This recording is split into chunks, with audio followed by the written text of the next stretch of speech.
All right, we finally got it. All right, hey, how's it going? Seth Struiksma here from Woods Real Estate Services, and I am coming to you guys live today to talk to you about basically how to renovate a house on a budget. Last week I shared with you guys my renovation project that I did over in Barrio Logan, so I kind of wanted to give you guys some insights on where to save money, how to source funds, how to find contractors. A lot of my clients are first-time home buyers and ask me all the time how to renovate, who to go to, what to spend money on, all sorts of stuff. So we're gonna cover quite a few topics in this live session, and if you guys have any questions, please let me know.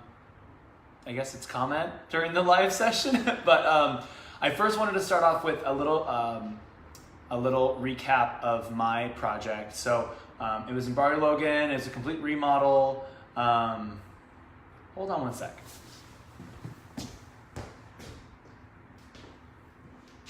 It's loud. I also live near a freeway, so it's kind of loud sometimes. Okay, so to start things off, it was a complete remodel of 3 units.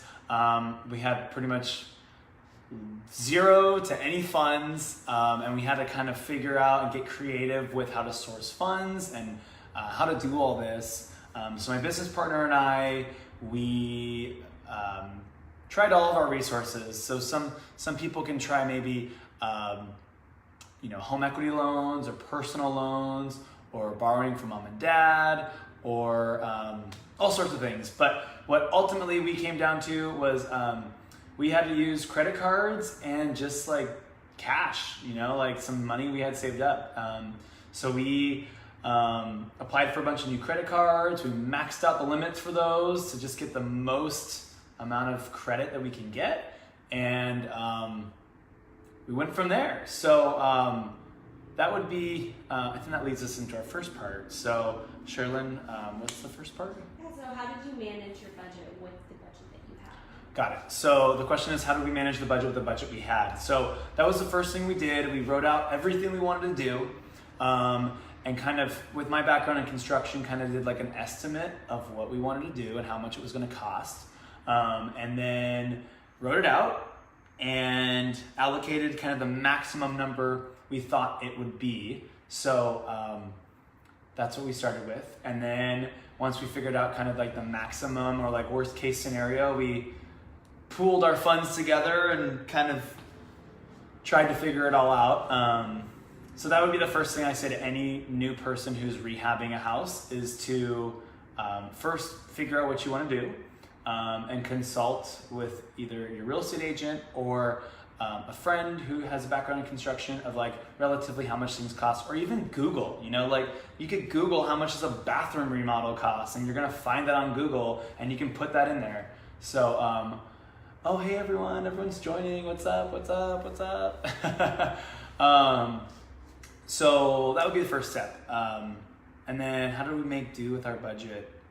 And how did you decide what to splurge on and what to save? Okay, so what we splurged on were things that we thought, we splurged on things that were gonna make the biggest impact. And that sounds a little misleading, but like flooring, we didn't spend that much money on. We bought pretty flooring, but we didn't spend that much money on it. It looks good, but it's not like really, really expensive. What we spent money on was things that are gonna make the house enjoyable for the long time coming. So we added a bathroom. That's awesome. It's gonna add value. Adding a bathroom adds value, a lot of value. So we splurged there. Originally, we weren't gonna install AC, but we did because in the long term, that's gonna make the house more livable and comfortable for us. So I think, to me, where you should splurge on are not things that you could do yourself, hypothetically. Like if you could paint the freaking house. Come on. Like paint the house. You can do it yourself. If you can install baseboards, do them yourself. Google something, like save some money. Demo's pretty easy. So where we splurged were on a bathroom and adding air conditioning, which honestly is a complete game changer for this house. So yeah. So how did you find your contractors, and how did you decide that these were the guys that you were going to go with? So the question was, how do we find the contractors and decide we want to go with them? I started with asking friends and seeing who had some good referrals for contractors, and just asked around. And then those people would know people. Surprisingly, a lot of contractors know other contractors for different trades. So you ask them, hey, do you know an electrician? Hey, do you know a good plumber?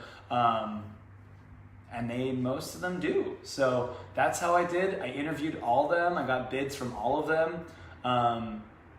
Tried to negotiate all the prices down until we found someone who was the most available and someone who was also the most reasonable in price.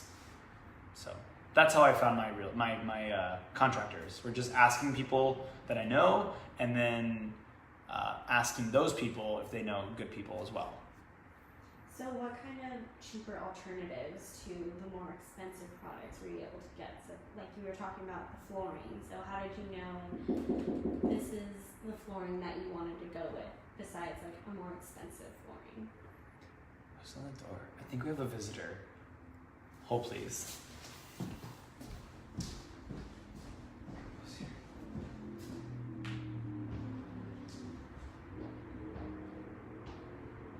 Oh. The package. Hi. Can you give me about 5 minutes or so? I'm in the middle of a phone call right now. Okay. You can just leave right out. I'll be right back.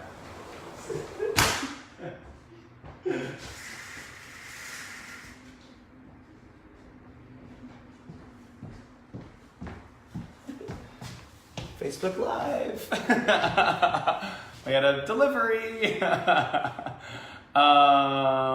Okay. So like what can you save on in terms of like flooring or countertops that'll be a cheaper alternative to the marble or something?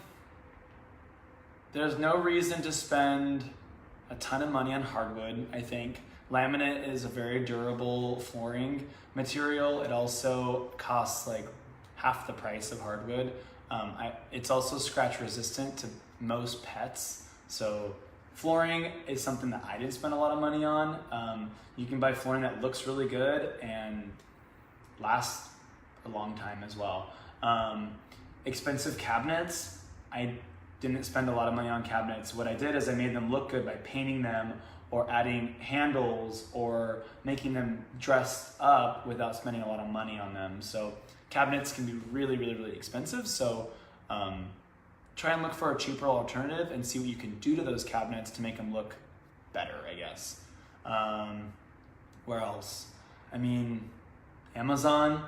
If you're buying stuff off Amazon, you're most likely buying it at the cheapest cost. So, if you're buying like faucets or door handles or furniture or whatever, probably buy it off Amazon, and that's going to be the best resource for you. So, yeah. So where were you able to find affordable furniture and decor for your place? Affordable is a subjective question, but we found all of our furniture online. So allmodern.com, Wayfair, Amazon, sales like Jerome's, like sale stuff was good. Pretty much all the basic places you go to. What's that? Okay, so I don't think we really gave you guys a lot of information. So I'm gonna kind of go over a couple other little things. So when renovating a place, if you're looking to renovate, it's good to interview your contractors extremely well, get a budget together, and also figure out your finances before. Those are probably the most important things. And then figuring out what you can do yourself. So if you can demo, or you can put in electrical, or you can do paint, whatever, do it yourself. I would suggest when you're doing your scope of work of what you want to do, you identify, I can do this, I can do this, I can do this, versus, you know, contractor. So, yeah, I mean, I've been doing this for a while, so I mean, if you guys have questions, feel free to reach out. Here's a resource. This is my passion. I love rehabbing houses. It's a lot of fun, and it's a good creative outlet. So feel free to ask me if you need referrals for contractors, or if you need any advice on how to do anything with rehab. Here's a resource. So thanks for tuning in, and we'll talk to you guys soon. Bye.